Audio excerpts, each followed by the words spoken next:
Glória a Deus, glória a Deus. Abra sua Bíblia no livro de João, Evangelho de João.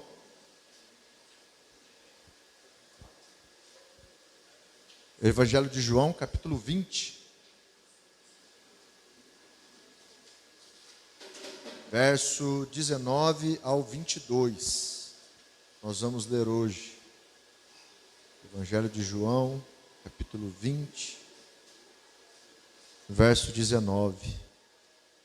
Vamos orar mais uma vez antes de ler o texto. Deus, obrigado por essa noite.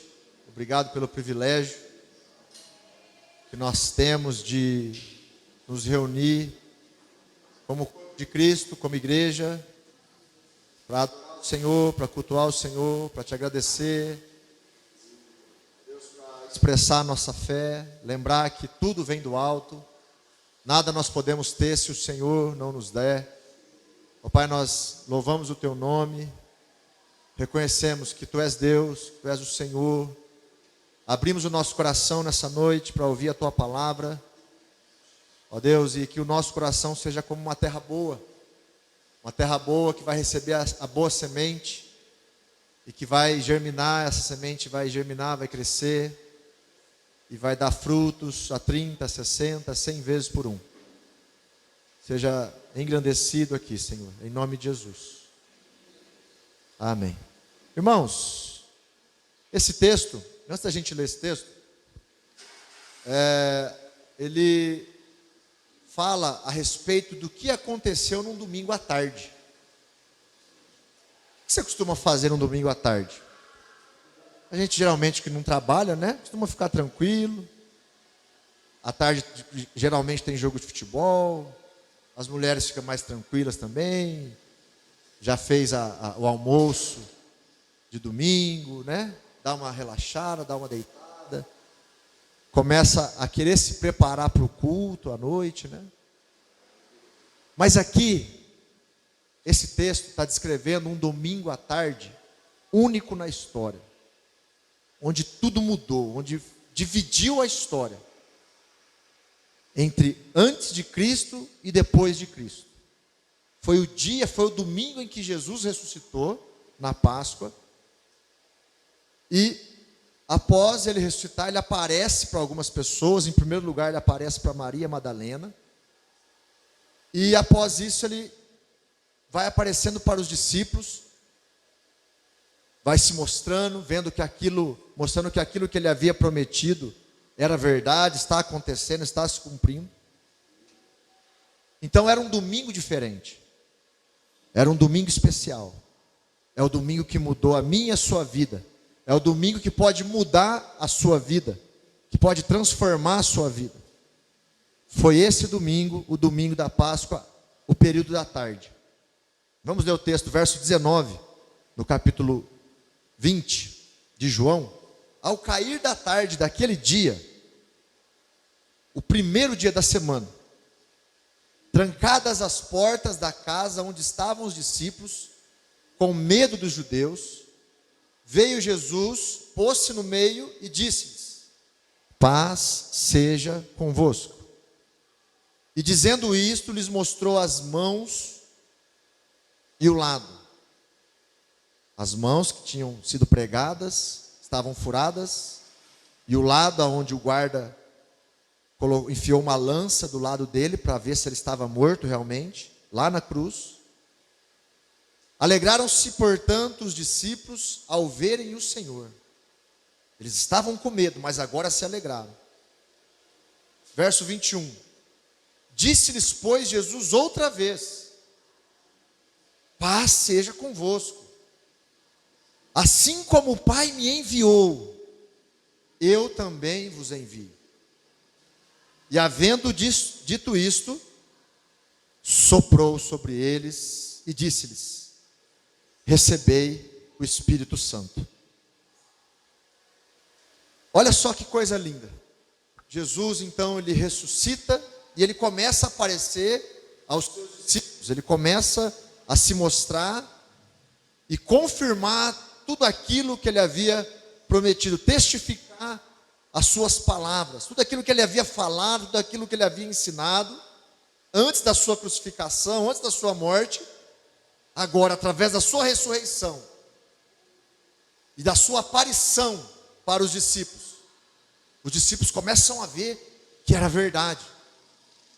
Apesar de terem andado com Jesus e crido, quando as coisas começaram a ficar difíceis, eles fugiram, alguns negaram, um traiu, outro se escondeu, e depois da crucificação estavam todos trancados no mesmo lugar com medo dos judeus. Afinal de contas, se mataram o mestre, se mataram o Messias, se mataram o ungido, o que fariam com eles? Se mataram o líder, o que vão fazer com nós? E eles estavam escondidos, eles estavam trancados num lugar, com medo.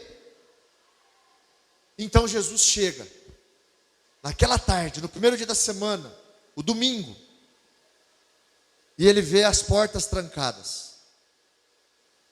Só que Jesus agora, ele tinha recebido um corpo glorificado. Jesus tinha sido ressurreto. Jesus tinha agora passado para um novo plano de forma física, uma nova matéria. Já não era mais essa matéria, esse corpo. Agora ele recebera um corpo glorificado. Porque Deus prometera desse jeito. Que aquele que crê em Jesus, que aquele que crê nas palavras de Deus, Deus vai dar um novo corpo, Deus vai dar uma nova matéria para nós. Deus vai nos dar uma nova vida. Deus vai nos dar uma nova história, é assim que Deus promete na sua palavra.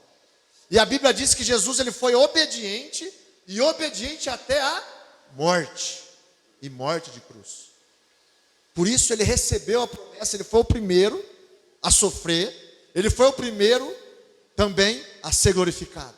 Ele foi o primeiro a morrer pela obra de Deus, pela missão que Deus enviara, mas também ele agora é o primeiro a ser restituído, a ser ressurreto dos mortos. Nós vemos na Bíblia alguns outros homens que morriam, algumas outras pessoas que morriam eram ressuscitadas. Na Bíblia, se nós lermos a Bíblia, nós vamos ver que aconteciam milagres, já desde a época antes de Jesus. Mas essa pessoa que ressuscitava e depois que morria, e depois ela ressuscitava, mais para frente ela iria morrer de novo. Ela iria morrer.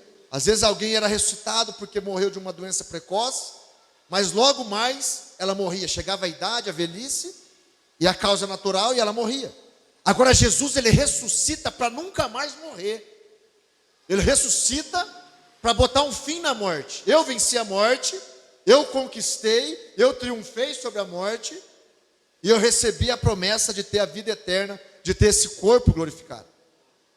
E ele aparece e entra, ele sabe onde os discípulos estavam, e ele, ao invés de bater na porta, para que alguém abrisse a porta, seria mais comum, né? Você chega num lugar, a porta do lugar está trancada, o que você faz?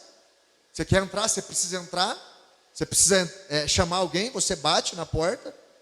Posso entrar? Eu sou fulano de tal. Posso entrar, sentar com vocês? Mas Jesus queria fazer algo além de entrar e estar ali com eles. Jesus queria provar que ele estava vivo. Provar que tudo aquilo que ele havia ensinado é verdade. E ele faz questão de mostrar para nós. Ele faz questão de nos dar sinais da existência dele. Amém, meus irmãos? Então ele não bate na porta, ele não abre a porta, ele atravessa a parede. Jesus atravessa a parede com as mãos, as mãos furadas, a cicatriz do lado, e se mostra para os discípulos. Por duas vezes no texto, depois lá no verso 26 também fala, é enfatizado o fato de que as portas estavam trancadas quando o Senhor Jesus apareceu a seus discípulos. As portas estavam trancadas, os discípulos estavam com medo dos judeus, tinham acabado de matar o seu mestre. Era compreensível o que estava acontecendo com aqueles homens. Agora, por que o escritor, por que o evangelista João, ele destaca que as portas estavam trancadas? Exatamente para nós sabermos hoje, meu irmão e minha irmã que está aqui, que Jesus, ele faz questão de se aparecer para nós, de se mostrar para nós.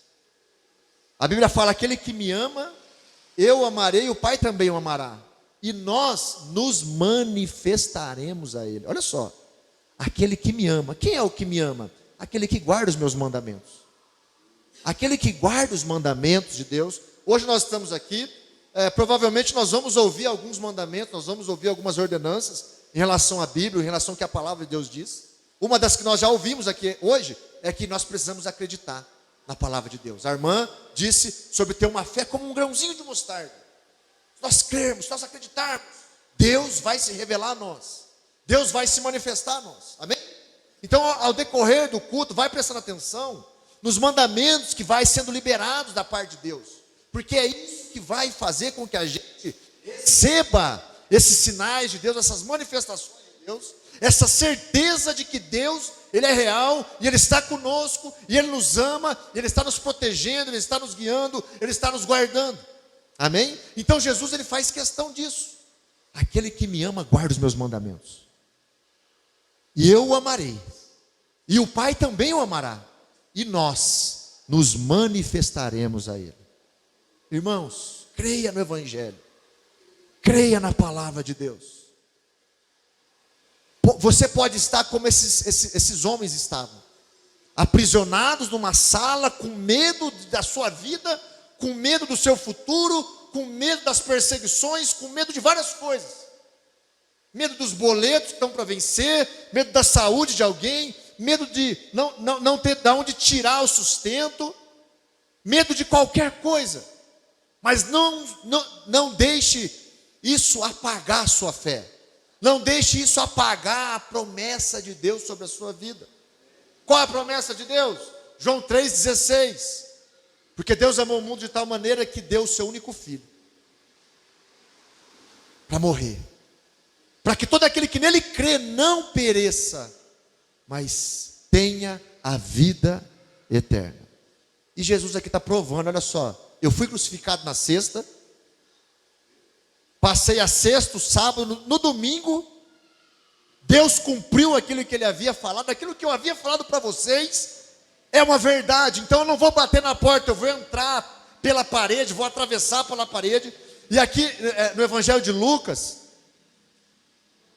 ele diz que, Evangelho de Lucas 24, 37, não precisa abrir não, diz assim, Evangelho de Lucas 24, 37 e 38, eles porém, eles quem? Os discípulos, que estavam presos, que estavam trancados naquela sala, eles porém surpresos e atemorizados, acreditavam estarem vendo o quê? Um espírito, um fantasma. Olha só, o sofrimento de Jesus, a luta que eles tiveram, tudo aquilo que eles passaram nesses 3 dias, fizeram eles se esquecer de tudo que Jesus havia ensinado. E meus irmãos, se tem algo que nós não podemos nos esquecer, é das promessas que Deus tem para nós. Olha, vamos tentar imaginar o cenário. A polícia estava nas ruas, perseguindo os cristãos. A polícia tinha acabado de prender Jesus, crucificar Jesus, de uma forma cruel, mataram, espancaram ele, zombaram, pegaram as roupas dele. Nós vemos nos quadros, né? Naquelas estátuas hoje, Jesus morto, com um paninho tampando suas partes íntimas, mas não, ele foi crucificado nu, não tinha paninho, foi totalmente humilhado, foi horrível o sofrimento dele, e isso causou o quê? Um esquecimento das promessas de Deus, de tudo aquilo que Jesus havia falado. Irmãos, eles viram Jesus andando sobre as águas, e eles tiveram o mesmo sentimento. Se você ainda não conhece esse texto, mas tem um texto na Bíblia que fala de que quando os discípulos saíram de barco e Jesus ficou à margem na praia, e daqui a pouco eles começaram a ver um homem andando sobre as águas. E quem era? Eles pensaram que era um espírito. E eles ficaram cheios de temor. E Jesus se aproxima e diz: não tema, sou eu. E aquele episódio que Pedro diz: Senhor, se é o Senhor, manda eu ir ter com você. E Jesus fala: então vem, Pedro. E Pedro anda sobre as águas. Vocês se lembram disso? Já havia acontecido isso. E agora acontece de novo. O que nós podemos aprender com isso? Nada, nenhuma situação, por mais difícil que seja, por mais impossível que pareça, não podemos nos esquecer do que a Bíblia diz. Porque a própria palavra de Deus fala que nós não andamos por vista, nós andamos por fé. O que eu quero dizer com isso? Terá momentos na nossa vida que tudo que nós vamos ver é o caos. Talvez isso é o que está acontecendo na sua vida hoje, em alguma área da sua vida. É o caos. Eu não vejo nada. Está tudo escuro. Só vejo nuvens negras. Não vejo saída. Mas a Bíblia diz que o cristão, que o servo de Jesus, que os filhos de Deus, eles não andam por vista. Eles andam pela fé. Eu não vejo nada, mas eu creio que isso vai mudar. Eu não vejo nada, mas eu creio que Deus vai fazer algo. Eu não estou vendo, sentindo nada, mas eu creio que o meu Deus, Ele é fiel. E na hora certa, Ele vai vir ao meu socorro. No momento certo, Ele vai me dar o escape e o refrigério. Amém, meus irmãos? Glória a Deus. Ainda nesse verso, no verso 19 do capítulo 20 de João, ele diz assim: paz seja convosco. Então veio Jesus, pôs-se no meio e disse-lhes: paz seja convosco. Tudo aquilo que estava acontecendo, eles estavam perturbados, eles estavam aterrorizados. E o que a gente mais precisa de momentos assim, quando estamos passando por momentos como esse, de paz, né? Para resolver, não podemos desesperar, não podemos ficar agitados para lá e para cá, perturbados, senão a gente começa a piorar as coisas, né? E Jesus vem e diz: paz seja convosco. Sabe por quê? Antes de Jesus entrar naquela sala, antes de verem eles, Jesus já sabia como eles estavam. Augusto, pega o carregador para mim, fazendo um favor. Está acabando a bateria aqui do notebook. Aí você põe aqui, fazendo um favor. Então eles sabiam, Jesus sabia o que estava acontecendo com eles. Antes de Jesus entrar naquele lugar. Jesus sabia que eles precisavam de paz. Jesus sabe que a gente precisa de paz. Jesus sabe do que a gente precisa. Jesus sabe as nossas necessidades.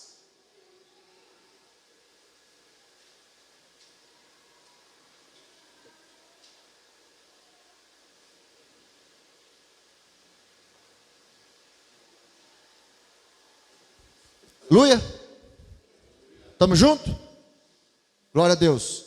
Então Jesus conhece as nossas necessidades. Até aquelas que nós não contamos para ninguém. Você não contou para ninguém, nem o seu cônjuge sabe, mas Jesus sabe do que você está precisando.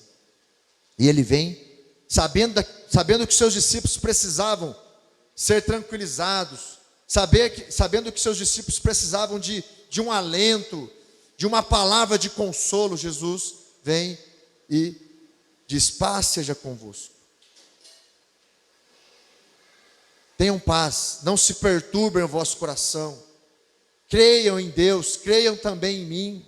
Em João 14 é isso que Jesus diz para eles: não se perturbe, não se desesperem. Creia em Deus, creia também em mim. Jesus trouxe uma mensagem de paz. Jesus deixou claro que obteve vitória sobre o mundo, sobre a cruz, sobre o pecado, sobre a morte, conforme havia prometido.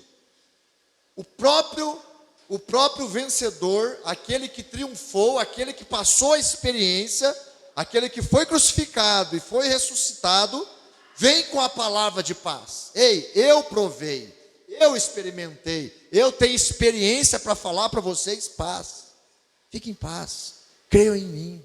Não foi qualquer pessoa, não foi alguém que não tivesse passado por esse momento de dificuldade, não. Foi o próprio Cristo, o próprio Senhor veio trazer essa saudação, essa mensagem de paz. E essa saudação naquele tempo era algo bastante comum. Só que dessa forma, tendo saído da boca de Jesus ressuscitado, ganhava um sentido especial. Não ganha um sentido especial você saber, vamos tentar aqui imaginar, você saber que aquele homem que fez grandes coisas, ensinou grandes coisas para você, de repente ele é visto numa cruz, ele é morto, ele é assassinado injustamente, mas daqui a pouco ele chega e saúda você, mesmo que seja algo comum para nós aqui. O que é algo comum? Tá bom? Oba, beleza? Oba. E aí, tudo bem? Seria isso, mas naquele tempo o comum era paz seja convosco. Já não é mais comum, já não é mais algo normal, é algo totalmente diferente. Alguém que venceu a morte, alguém que cumpriu as profecias de Deus desde os seus antepassados, vem com essa saudação de paz. Ele mudou a saudação, não é mais um joia qualquer, agora é algo transformador, é algo que mudaria a história para sempre. Porque a paz que Jesus nos dá é a paz que o mundo não nos dá. A Bíblia fala que Deus nos dá uma paz que excede todo entendimento humano. Modernizando o versículo, é uma paz que excede a psicologia humana. Excede, vai além da psicologia, vai além do que o humano consegue entender. Está tudo arruinado, está tudo está um caos, está tudo de cabeça para baixo, mas a paz que o Senhor nos dá, essa paz que Jesus trouxe para os discípulos, essa paz que eles saúdam os discípulos, é diferente, muda a história, transforma. Era uma voz vinda do desconhecido. Além do túmulo, eles viram Jesus ir para o túmulo sem vida. Isso era além do entendimento. E essa voz vem e anuncia paz. Verso 20. E dizendo isto, lhes mostrou as mãos e o lado. Essa entrada repentina de Jesus para o meio dos discípulos, quando as portas estavam trancadas, provou o fato de que o seu corpo não continuava do mesmo modo limitado com que fora posto naquele túmulo. O corpo de Jesus foi totalmente transformado. Em Romanos 8,17, diz assim, o apóstolo Paulo, ele fala, ora, se somos filhos, somos também herdeiros, herdeiros de Deus e co-herdeiros com Cristo, sócios de Cristo. Se com Ele sofremos, também com Ele seremos glorificados. Jesus ensinou isso aos seus discípulos e também a nós, que na caminhada cristã haveria aflições, haveria dificuldades, haveria momentos ruins, mas que isso não haveria de se comparar com a glória vindoura. Os sofrimentos presentes, Paulo diz, não se compara com a glória que há de vir. Então Jesus, ele entra naquela sala, naquele lugar onde estavam seus discípulos, trancafiados, mostra as mãos, mostra o lado, para mostrar que ele recebeu um corpo transformado, e que nós vamos receber o corpo transformado. Eu e você, nós vamos receber o corpo transformado. Talvez você está aqui na igreja, né? Ou talvez há dias que a gente acaba perguntando, poxa, o que eu vou fazer? O que eu vou fazer na igreja? O que eu vou fazer na igreja, né? Há dias que a gente acaba perguntando isso, né? Hoje é dia de ir no culto, né? E aí, o que eu vou fazer na igreja, né? Sabe o que nós viemos fazer na igreja? Edificar o nosso espírito, fortalecer o nosso espírito, para que nós suportemos a caminhada, para que nós suportemos os dias maus, porque daqui a pouco estaremos com Cristo. Daqui a pouco o Senhor irá buscar a sua igreja. Daqui a pouco o Senhor irá arrebatar a sua igreja. Então, por isso que nós estamos aqui cultuando, por isso que nós viemos no culto de semana, de fim de semana, por isso que tem oração, para quê? Para nos fortalecer, nos alimentar da palavra, da presença de Deus, para que a gente consiga chegar até o grande dia, o dia da volta de Jesus. Jesus prometeu que morreria, e ele morreu. Jesus prometeu que ressuscitaria, e ele ressuscitou. Jesus prometeu que irá voltar, e ele vai voltar para buscar a tua igreja. Amém, irmãos? Glória a Deus. É por isso que nós estamos aqui. É por isso. O Senhor Jesus fez questão de que isso fosse comprovado. Ao invés de profunda tristeza, agora houve o quê? Abundante alegria na vida daqueles homens, na vida das mulheres que viram Jesus. Havia agora um transbordar de alegria. Uau, é verdade! Apesar de nós termos esquecido, apesar de nós termos ficado com medo, apesar de nós deixarmos a situação tomar conta de nós, é verdade, o Senhor ressuscitou, o Senhor veio trazer vida eterna. Agora tudo aquilo se transforma em alegria. O líder deles, o mestre deles, o Rei dos Reis, o Salvador, o Senhor dos Senhores, estava ali, vivo e com provas mostrando para eles. Após se alegrarem por ter recebido a prova da identidade no corpo de Jesus, as suas cicatrizes. Então nos alegramos quando vemos o Senhor Jesus. Jesus, ele quer se mostrar para você. Jesus, ele quer mostrar sinais para você. Jesus, ele quer se manifestar para você. E o que acontece quando nós vemos esses sinais? A alegria toma conta de nós. A alegria toma conta de nós, não é verdade?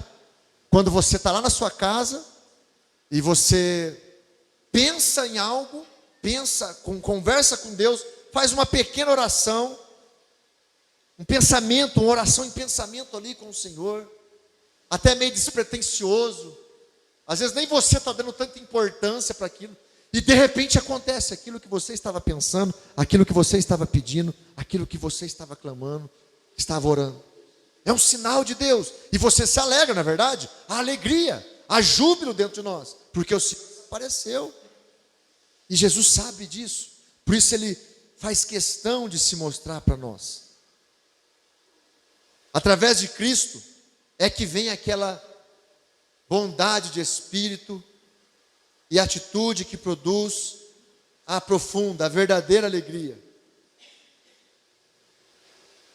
A bem-aventurança, um homem, Spinoza, escreveu assim: a bem-aventurança, o ser o bem-aventurado, não é alguma coisa acrescentada à bondade, mas é a própria bondade. A alegria não é alguma coisa acrescentada a essa bondade, mas é a própria bondade de Deus que toma conta de nós. Eu creio, Ele se manifesta a mim, eu me alegro. Isso me enche, isso me preenche. A alegria do Senhor é a nossa força, não é verdade? A alegria do Senhor é a nossa força. Quando nós estamos alegres, nós caminhamos, nós lutamos, nós temos motivação para levantar da cama, para sair, tomar um sol, para fazer alguma coisa. Quando nós estamos alegres, nós temos motivação. Amém, irmãos? Amém. Verso 21. Ele diz assim: e disse Jesus outra vez, mais uma vez ele diz: paz seja convosco. E agora ele fala assim: assim como o Pai me enviou. Olha só, assim como o Pai me enviou, eu também envio vocês. Olha só. Os discípulos ouviram os ensinamentos de Jesus. Os discípulos viram a ressurreição de Jesus. Os discípulos deixaram de crer por um momento, mas após a prova, após os sinais, eles voltaram a crer. E agora Jesus diz para eles: eu confio em vocês. Eu confio em vocês. E agora, como da mesma forma que o Pai me enviou, eu os envio. Da mesma forma que o Pai confiou em mim, eu os envio porque eu confio em vocês. Mas pastor, rapaz, você não sabe da minha vida. Você não sabe o que eu fiz, você não sabe o meu pecado, você não sabe. Eu tenho vergonha, pastor. Não, pastor, eu não sou capaz. Deixa eu ler algo para vocês. O fato mais importante desse versículo é que a mesma comissão que Deus Pai entregou a Deus Filho é agora transmitida por Jesus aos filhos de Deus, ou seja, os discípulos de Cristo, nós que somos filhos de Deus. Agora a missão de Cristo seria levada ao mundo por intermédio dos crentes, por meio do poder do Espírito Santo. O homem, ele foi criado para ser transformado segundo a imagem do Filho de Deus e continuar a sua missão. A missão que o Filho de Deus deu aos filhos de Deus. Cristo, pois, mostrou que confiava neles, ou seja, Jesus confia em nós. O Senhor Jesus ensinou para os seus primeiros seguidores e para todos nós que os erros do passado não precisam destruir o nosso presente e o nosso futuro. Olha só. Mas eu isso, eu aquilo, a família, o meu trabalho, a minha aparência, a minha casa. Jesus sabe disso tudo. Jesus conhece tudo. Por que Jesus escolhe Israel para manifestar o seu poder? A Síria era bem maior, a Etiópia era bem maior, o Egito era bem maior, bem mais poderoso. Por que Israel, que era pequeno? Porque é na nossa fraqueza que aparece a força do Senhor, que aparece o poder do Senhor. É quando Jesus olha e vê, aquilo ali as pessoas não dão muito valor. É ali que eu vou manifestar o meu poder.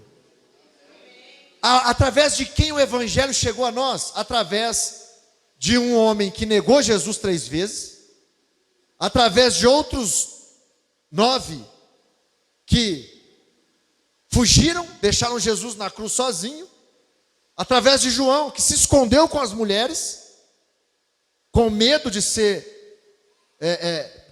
apanhado, de ser de alguma forma ali pego e apanhar também.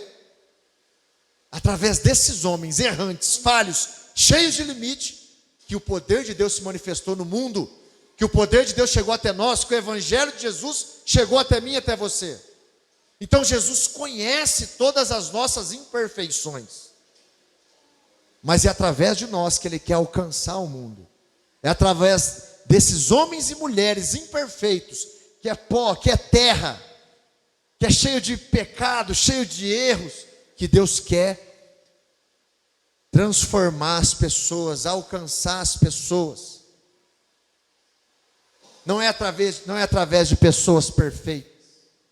Houve alguém perfeito, esse perfeito foi Jesus. Sem pecado, Ele fez a obra por nós. Ele fez tudo por nós. Agora, Ele escolhe homens, pescadores, homens iletrados, não tinham muito grau escolar, a escolaridade deles eram baixas. Mateus era um corrupto e virou discípulo. O Evangelho de Mateus, escrito por Mateus, ele era um cobrador de impostos corrupto e virou discípulo. O que Jesus requer de nós? Apenas um coração quebrantado, um coração cheio de arrependimento, Eu pequei, eu roubei, eu errei, eu adulterei, eu trafiquei, eu matei, mas eu estou arrependido. E eu entrego a minha vida para o Senhor. E Deus, eu quero que o Senhor me use. É assim que Deus faz. Amém, meus irmãos? Agora Jesus fala, assim como o Pai me enviou, eu envio vocês. Então nós sabemos que Jesus confia em nós, amém? Amém? Você crê nisso? Que Deus confia em você? Jesus confia em você? Ele conhece as suas limitações, conhece os seus limites, as suas fraquezas, Ele conhece. Apesar disso, Ele confia em você. Apesar disso, Ele continua confiando em nós.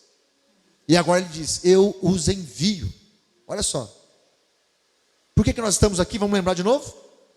Para sermos cheios de Deus, para sermos edificados, para ouvir a palavra de Deus, sermos animados, trazer à memória aquilo que nos dá esperança, relembrar das promessas de Deus, lembrar aonde eu preciso obedecer, aonde eu tenho falhado, o que eu preciso refletir para melhorar a minha vida, tudo isso.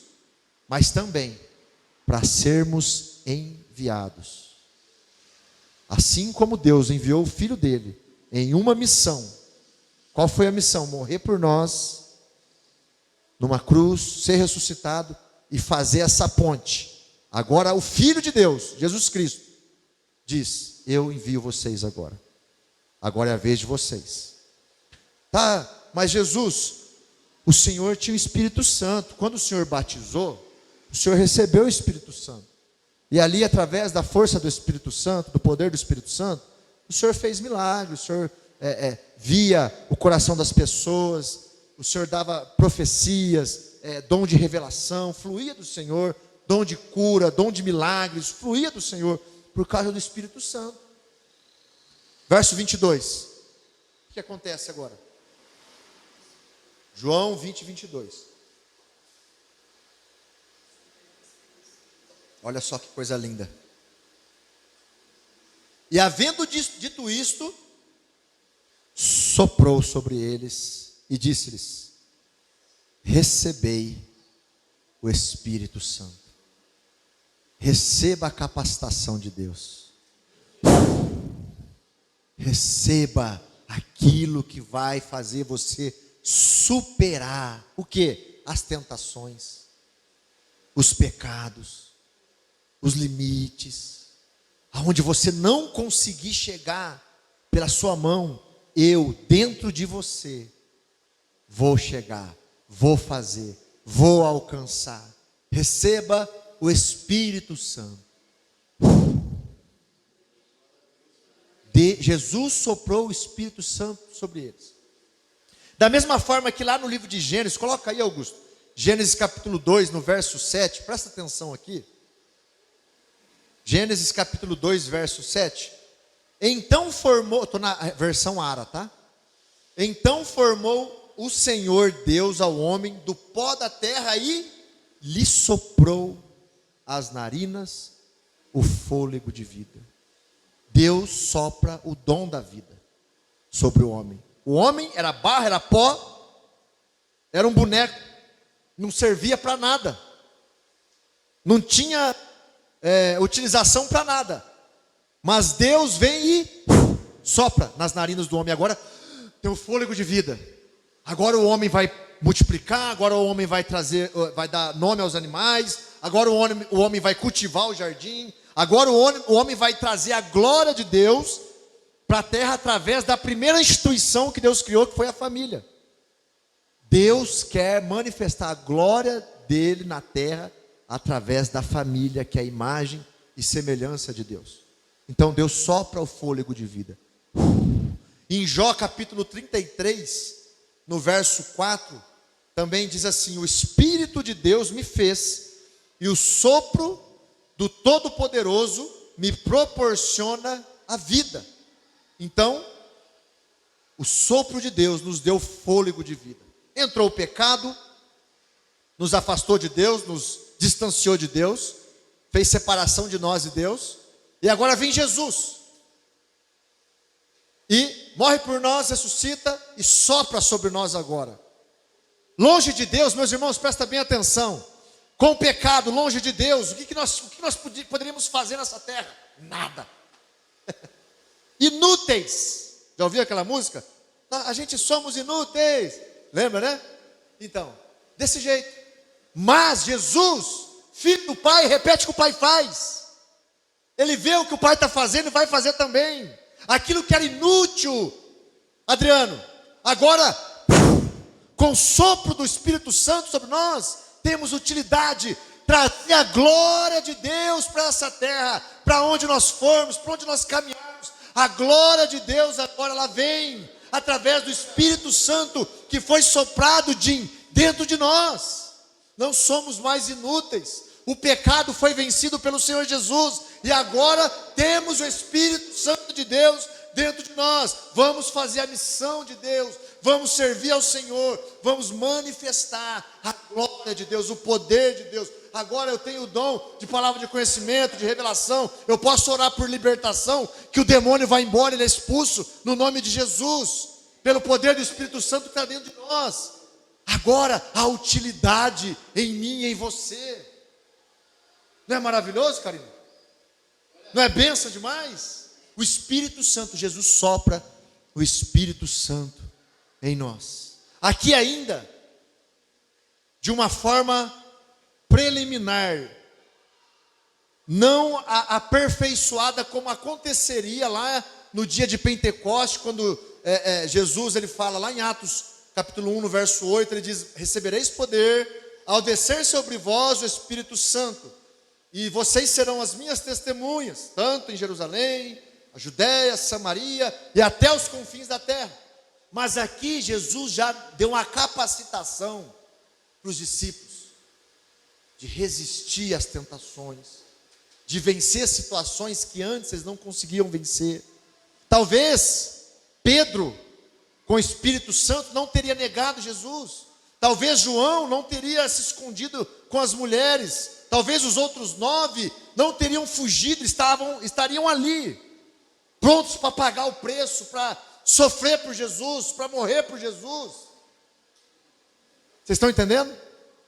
Mas eles já recebem essa capacitação agora, quando Jesus sopra sobre eles o Espírito Santo. E de uma forma profética, daqui a pouco eles receberiam a virtude plena, a virtude completa, por inteiro, de tudo aquilo que Deus havia prometido para eles. Aleluia. No começo, Deus transmitiu vida aos homens, soprando algo de Deus mesmo sobre os homens. De forma parecida que Deus ressuscita o nosso espírito. Pelo pecado, o meu e o seu espírito estava desligado de Deus, morto, desligado de Deus. Mas agora, de forma parecida, Jesus sopra e nos eleva para termos o quê? Uma ação mais alta, mais útil na nossa existência. Agora eu não vou só ser mais uma pessoa que vai casar, que vai ter família, que vai aposentar e que vai morrer. Não, agora a minha vida tem sentido. Agora eu posso abençoar pessoas. Agora eu posso transformar uma casa inteira, uma família inteira, através de uma oração, através de uma profecia, através de uma palavra, através de algo que o Espírito Santo me revela, através da minha vida. Ser testemunha de Jesus por onde eu andar. Agora há sentido na nossa vida. Foi para isso que Deus nos criou. Foi com esse propósito de conhecê-lo e sermos semelhança dele, semelhantes dele. Quando a Bíblia fala que Deus nos criou a sua imagem e semelhança, o que quer dizer? O que Deus faz? Já parou para pensar? Deus é bom, Deus ama, Deus, Ele dá paz, Ele traz paz, alegria, Ele é paciente, Ele é benigno. Já pensou? Somos semelhança. Agora Cristo restaura tudo isso. Tudo que havia perdido, Cristo restaura isso. Agora nós podemos, agora nós recebemos o Espírito Santo, temos o fruto do Espírito, né? Paz, alegria, domínio próprio, paciência, bondade, benignidade. Temos o fruto do Espírito agora. Agora temos a semelhança de volta com Deus, né? Agora nós temos de volta aquilo que foi no início fomos criados, agora temos de volta aquilo que a origem voltou. Jesus trouxe isso através do Espírito Santo.